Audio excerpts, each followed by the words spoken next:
세 분과 달리 저는 자원해가지고 지금 토론 참석했습니다. 자꾸 보내시는데 토론자 한 명이 빠져있길래 제가 하겠다고. 제가 반대로 하면 제가 전문가 아니겠죠.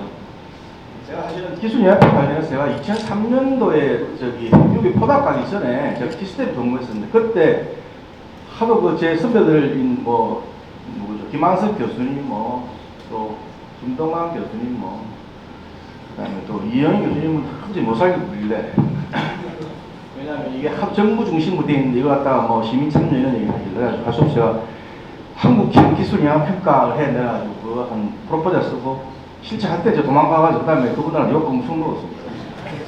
그런 기억이 있고요.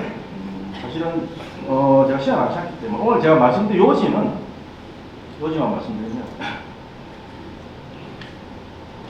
기술 영향 평가에서 참여형 내지 시민을 강조하는데 이 시민은 결국은 개인 모든 주체인 개인들의 어떤 자발적이고 인디펜던트한 결정을 최대한 반영시키자 노력이 일하는 거고 그런 측면에서 젠더라는 것도 개인의 특성을 규정하는 가장 중요한 요소 중에 하나잖아요. 피부 색깔과 비슷하게.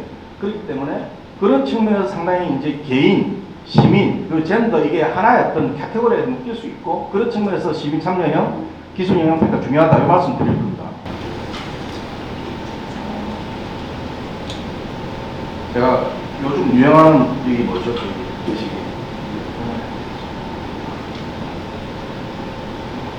챗GPT? 한번 물어봤어요. 그러니까 뭐라 했냐면 블라블라 가족의 변화와 이로 인한 장점 및 위험을 고려한다. 다 아시는 거고 의사결정 이런 얘기고 의사결정은 향후 일어날 일에 대한 거죠. 두 번째는 정확히 평가하면 지속적인 혁신과 발전, 지속적이라는 게 되게 중요한 키워드 같습니다. 자세히 설명 시간 없으니까 답하겠습니다. 그래서 제가 방금 우리 이상욱 교수님 말씀하셨지만 사실 우리 보통 일반적으로 특별 어세스먼트라고 부르고 어떤 프로그램 폴리시는 이밸류에이션이라고 부르고 어떤 기술 자체라든지 상품에 대한 밸류에이션이라고 부르잖아요. 그러면은 사실 이게 어세스먼트의 가장 포괄적인 개념인데 이게 진단 내지 미래지향적 일정의 프로스펙티브한 그런 관점을 좀 적용하는 거고 이밸류에이션 E가 뭘 끌어내다는 뜻이니까 이 밸류 자체를 찾아내 뭘 좀 올려주기 약간 레트로스펙티브한 그런 개념인 건데 밸류에이션 말 그대로 그냥 가치가 돈이 얼마큼 되냐 이런 개념이잖아요. 그러니까 그렇게 진짜 나눠서 하고 있는데 결론적으로 우리가 이걸 하기 위해 가지고 데이터 분석 그다음에 내재적인 지식 경험 그게 암묵적 지식이든 아니면 명시된 지식이든 그다음에 다양한 시각 이 다양한 시각이 아까 제가 말씀드린 인디비주얼 내지 시민들이 들어간다고 보고요. 그다음에 우리가 이걸 하는 이유 중에 하나는 우리 단순히 포캐스트 하겠다는 게 아니라 좀 더 바람직한 미래를 뭔가 공동체 만들어 가겠다는 입장에 포사이트적인 관점이 저는 들어가 있다고 봅니다. 뒤로 가야죠. 그래서 이제 아까 제가 처음에 말씀드린 것처럼 기술 영향평가 자체는 누구도 이제 일종의 철인이 될 수 없다. 전제하에 이제 전문가주의 좀 벗어나가지고 시민의 참여를 적극적으로 하겠다는 걸 보고 사실 이거는 저는 이제 시민이라는 게 개인의 추진과 깊은 관련성을 가지고 사실은 국민과 달리 국민이라는 게 어떤 국가에 대한 이렇게 의무 그다음에 그걸 전체적으로 묶어가지고 하는 상당히 강조가 되면 이게 우리가 역사에서 경험하듯 저체주의로 흐르는 경우도 있고요. 그렇잖아요. 그러니까 그래서 이제 어떤 독립적인 어떤 주체로서 인디비주얼로서 특성을 강조하는 거기 때문에 그런 측면에서 상당히 이제 필요하고 따라서 독자적인 의사결정을 가진 개인이 다양한 특징이나 특성을 포용적으로 수용하겠다는 전제하에서 진행되는 거기 때문에 이게 의미가 있다 이렇게 봅니다. 그 다음에 두 번째는 이 사회적 구성원, 그러니까 의사결정자라든지 기술 지원자, 수혜자, 사용자 등등에 내가 이 개인들이 그런 역할을 가지니까 공급자이자 사용자니까요. 그런 측면에서 어떤 가능한 한 포용적으로 모든 시민들을 같은 어떤 방향에 이제 포함을 시키는 이런 측면에서 있는 것 같고 따라서 이제 이 젠더 같은 경우에도 필연적으로 개인의 정체성과 매우 깊은 관련을 가지기 때문에 제가 방금 말씀드린 것처럼 포용성 젠더는 핵심 키워드가 될 수밖에 없다는데 사실은 저는 젠더라는 게 다 아시죠? 사실은 여러분 젠더의 종류 이런 얘기 하는데 약간 성별 말씀하셨지만 사실 우리가 보통 생물학적으로 이런 섹스 개념에서 남자, 여자, 피메일, 메일 하지만 젠더도 보통 두 개 나오지만 실질적으로 요즘 보면은 어딘가 보면은 미국의 LI인가요? 여기 보면 젠더에 정의했을 때 젠더가 4개쯤 된다 그런 얘기 하잖아요.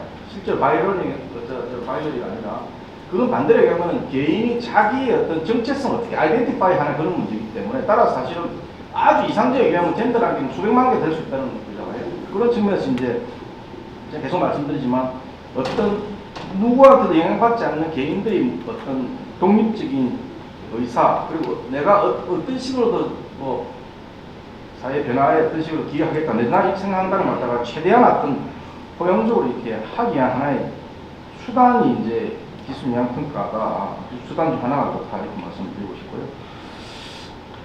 제가 이제 책임인 혁신을 말씀했는데 왜냐면 제가 이제 책을 갖다 예전에 뭐 책임인 혁신 국가 이런 말씀을 제가 책을 하나 같이 이제 우리나라 같이 쓴 적이 있는데 무슨 말씀드리냐면은 정부의 특성하고 기업을 보면 기업은 주식 많이 가진 사람 장땡이잖아요. 기업이 1원 1표제니까. 그런데 사람은 아무리 재산이 많거나 나이가 많거나 적거나 어떤 한 사람이 무조건 한 표를 행사하는 그런 시스템을 우리가 구현해놨기 때문에 그걸 반대로 얘기하면은 모든 사람들이 한 표를 가지는 시스템 하에서 보면은 정부가 해야 될 가장 중요한 것 하나가 어떤 발전, 뭐 성장이 당연히 중요한데 어떤 시민들이 돌아갈 수 있는 뭐 사이드 이펙트든 그게 어떤 뭐 부정적인 거든간에 그런 거에 대한 책임 있는 리스폰스블한 그런 어떤 혁신을 추구할 어떤 저는 어느 정도의 그런 의무가 있다고 봅니다. 정부가.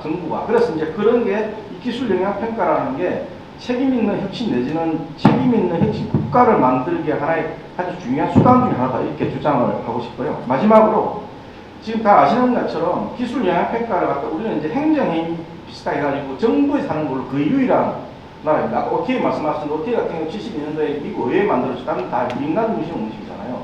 그러면 우리 할 수 있는 방법 둘 중 하나도 하나는 현재 법에 있는 테두리 안에서 정부에서 하는 걸 잘 이렇게 제대로 많이 참여해가지고 어떤 원래 지지살기 있던 행동하거나 아니면 법을 바꿔가지고 야, 정부가 하는 거 안 맞으니 뭐 의회가 하든 아니면 어떤 완전 시민한테 맡기든 그렇게 하거나 둘 중 하나를 이제 택해야 되는 건데 그거는 각자 인디비주얼 각자 여기 계신 선생님들의 뭐 판단에 달려 할까 생각하고요. 마지막 이게 제가 좋아하는 맨날 써먹는 그림인데 이 고갱이 그린 그림이에요. 이게 제가 예전에 저 프랑스 살았기 때문에 이게 이제 우리말 옮기면 이런 거예요. 우리 어디서 왔고 누구냐, 그 다음에 어디로 갈 거냐 이런 건데 이 결국은 이게 이제 기술 영향 평가 이런 거에 대한 답이고 특히 마지막에 도알롱누라든지 그러니까 우리가 어디로 갈 거냐에 대한 어떤 문제를 갖다가 수기하는 그 과정이다 이렇게 생각합니다. 감사합니다. 네, 감사합니다.